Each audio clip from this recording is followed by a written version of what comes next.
Olá pessoal, hoje nós vamos dar continuidade à nossa aula do sexto ano, onde nós trabalharemos a temática Povos e Culturas nas Terras Banhadas pelo Mediterrâneo. Essa vai ser a primeira aula, esse conteúdo vai estar dividido em duas aulas, tá bom? Nessa primeira aula nós iremos trabalhar da página 241 a 247. Nós faremos um processo introdutório sobre esses povos que habitaram essa região, nós conheceremos um pouco sobre eles e nós tentaremos entender como se deu esse processo de influência nessa região, tá bom? Vamos lá. Primeiro, a desagregação do Império Romano. É justamente a partir do século III, como nós vamos ver, que acontece uma crise prolongada no Império Romano, e essa crise prolongada ela vai ser motivada por fatores internos e externos. E o principal fator vai ser o fator interno, que vai ser o quê? A raiz da crise vai estar justamente nos crescentes gastos do Império Romano para conservar as suas províncias. Esses gastos se tornaram tão imensos, principalmente com o pagamento de salários do exército, que agora era assalariado, exército, lembrem-se, e justamente com o domínio e ampliação dessas terras que tinham que ser protegidas por eles. Outra, pagar funcionários e mantê-los era muito gasto, já que não havia retorno. Então essas taxas, esse aumento de fronteira fez com que esses gastos públicos acabassem aumentando uma crise e prolongando ela durante muito período.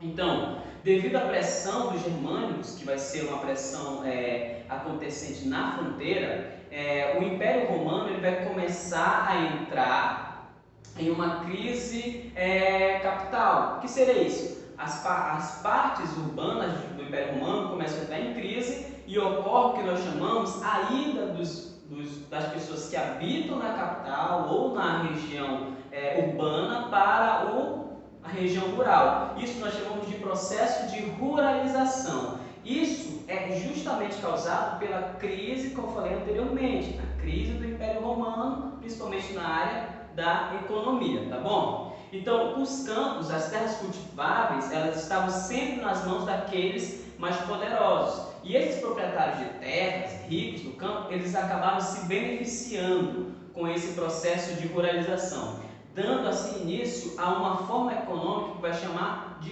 colonato. O colonato é justamente quando esse senhor dessa terra rural recebe uma pessoa e dá a essa pessoa uma parte da sua terra. E essa parte da terra, ela vai começar a ser trabalhada por essa pessoa que chega junto com esse proprietário de terra e ela vai dar ao proprietário de terra uma parte dos seus lucros. Isso se chama colonato, tá bom? Então nós vamos ver aqui uma figura, uma imagem que vai retratar esse colonato, a figura do senhor da terra distribuindo as terras para o seu proprietário distribuindo a terra para alguém que chega na sua região para poder fazer esse processo de colonato, tá bom? Então, em busca de soluções dessa crise, nós vamos ter o enfraquecimento do governo imperial. E esse enfraquecimento, ele acabava dando um suporte muito grande para a nova mudança que vai acontecer em Roma. Esse enfraquecimento do poder imperial vai causar a queda de Roma posteriormente, tá bom? Então, com isso, os assassinatos dos imperadores se tornam frequentes justamente por causa da falta de mão de governo e da desconfiança com esse tipo de governo, tá bom? Então, com isso, nós vamos ter alguns imperadores que vão ser muito importantes nesse processo de buscar soluções para essa crise existente no Império Romano. O primeiro é Diocleciano, que vai criar em 285 o que nós chamamos de Tretarquia, que era um governo, onde Roma seria governada por 4 imperadores, e esses 4 imperadores eles acabavam dando um controle, nem que seja por algum momento, a esses problemas, solucionando esses problemas. Todavia, quando um imperador morria, novamente acontecia disputas por essa terra e por esse domínio. Então, voltava-se a crise, tá bom? Outro vai ser Constantino, que ele vai combater os germânicos. Lembrando, gente, os germânicos são todos aqueles que são considerados bárbaros. Então, combater os germânicos é combater os bárbaros. Então, livrar Roma dos bárbaros, como dizia Cabaxi, que é um autor, poeta da época, é livrar Roma da calamidade, tá bom? Então, Constantino, ele vai combater os bárbaros com bastante eficiência, ele vai conseguir trazer segurança para Roma e vai mudar a capital do Império Romano para o Império Bizantino, o Bizâncio, lá na cidade que ele vai mudar o nome de Bizâncio para Constantinopla, tá? Essa vai ser a questão do Constantino. O outro vai ser Teodósio, que no ano de 395, ele vai dividir o território de Roma em duas partes para facilitar essa questão da crise. A primeira, o Império Romano do Ocidente, com capital em Roma, e o Império Romano do Oriente, com capital em Constantinopla, tá bom?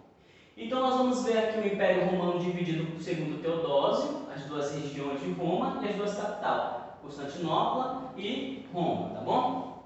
Então com isso surge um fator muito importante que é a ascensão do cristianismo. A partir do terceiro século, o cristianismo ele vai começar a ter uma importância muito grande na região romana, justamente por causa da crise que acaba se prolongando e justamente porque necessitavam de uma religião oficial. Muitos romanos não queriam mais a crença e a adoração ao imperador, e muito menos aos vários deuses. Então o que os romanos faziam? Os habitantes de Roma, eles acabavam indo adorar outras divindades. E com isso, acontece nessa época a explosão ou crescimento do cristianismo. Para isso, os ensinamentos de Jesus começam a ser divulgados, tá bom? Em suas pregações, nós vamos ver que Jesus ele falava sobre alguns pontos. Pelo menos 3 deles são os principais. Propunha adoração a um só Deus, único e universal, opondo-se com isso à crença de vários deuses romanos. Depois, afirmava ser o Messias que traria a felicidade eterna a quem merecesse, tá bom? E outros se opunham à violência e prometia vida eterna.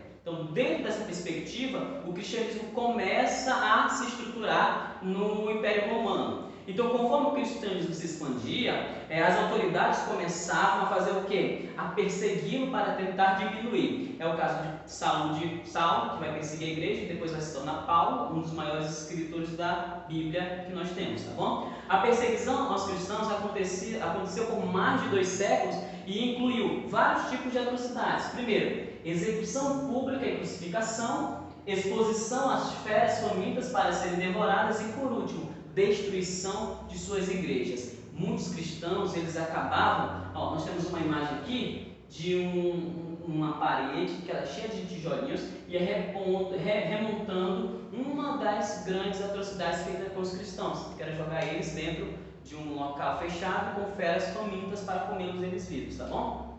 Então essa perseguição aos cristãos faz com que eles se reúnam em vários locais. E um local que era desse era as chamadas catacumbas, que eram cemitérios feitos, casas de cemitérios feitos, escondidos, onde os cristãos se reuniam para poder terem os seus encontros. Todavia, no ano de 313, Constantino ele concede, através do Ato de Milão, o Edito de Milão, na verdade, a liberdade de culto para os cristãos. E isso é a primeira prova que Roma começa a se cristianizar. Depois disso, no ano de 380, Teodósio, aquele que nós falamos no início, ele transformou o cristianismo em uma religião oficial de Roma. Mas essa transformação, é claro, ela não se deu por um interesse místico apenas, mas por um interesse político e um interesse social. Primeiro porque os cristãos eles já eram mais de 70% do povo romano, tá bom?